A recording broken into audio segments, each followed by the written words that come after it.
I have had a crush on Yannick for 10 years but was too scared to confess. Then, I was diagnosed with terminal brain cancer, so I tied him up and took what I wanted, again and again. His eyes burned red as he struggled. Yulia, if you've got the guts, untie me. I thought that the second I let him go, he would strangle me in fury, but instead he flipped the script, dominating me with a raw, almost punishing intensity, not stopping for a second. Yulia, do I look like some weakling to you? So weak that you had to drug me? I have had a massive crush on Yannick Jordan for 10 years, from my awkward teenage years until my adulthood. He lived in the villa next door. I watched him go from a bright-eyed kid to a man dressed in a sharp suit with a deep voice and smoldering looks. I was hopelessly in love with him, but I never told him. What if I did and he rejected me? That would be game over. Then, 10 days ago, I passed out at work and woke up in a hospital. The doctor gave me a pitying look and said, "It's late-stage brain cancer. It's too late to treat." Just like that, my expiration date was stamped. I was not ready to die. I had not traveled the world yet. I hadn't even slept with Yannick yet. And then I was reminded of the kind of stories I had been binge reading lately. You know, the ones where the possessive, obsessive love interest refused to let the protagonist go. I was going to die anyway. A little recklessness would not kill me any faster, right? So I called Yannick and invited him over for dinner. He was the CEO of Jordan Group, which meant that he was super rich and insanely busy, but he still agreed to come. When he showed up, he looked like he had just stepped off the cover of a billionaire romance novel. He wore a long black coat and had tired eyes, his entire being exuding an effortless cool. That was when I realized he had been overseas when I called. He had been on the plane for an entire day before walking straight into my little scheme. Suddenly, I felt a twinge of guilt. Maybe I should just let him go. But before I could say a word, he strode over to the dining table, sat down, and started eating. I watched as he drank the clam chowder that I had,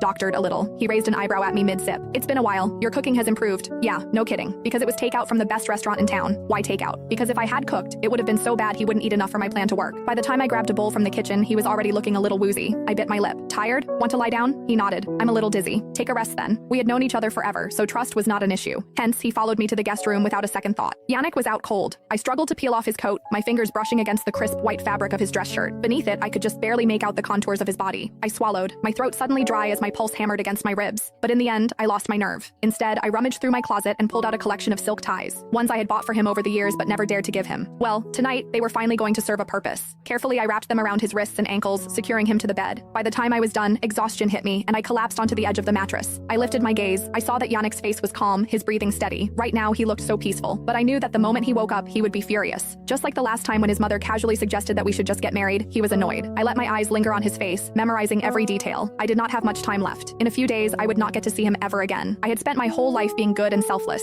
But now, at the very end of it, I wanted to be selfish just this once. Even if he ended up hating me, maybe that would be better. If he hated me, then he wouldn't be as sad when I was gone. His phone started buzzing from inside his coat pocket. It was his assistant, Jason Lindell. I hesitated for only a second before answering. "Yannick's exhausted," I said, keeping my voice casual. "He was knocked out after eating." Jason got the hint and hung up. My eyelids were getting heavier by the second. Screw it. I climbed into bed, wrapped my arms around Yannick's waist, and let sleep take me. Sometime in the middle of the night, I woke up to an angry roar. "Yulia Quincy!" I bolted upright. The sudden movement sent a rush of dizziness through me, and my vision blacked out for a second. I lost my balance and fell straight onto him. "Yulia Quincy, what are you doing?"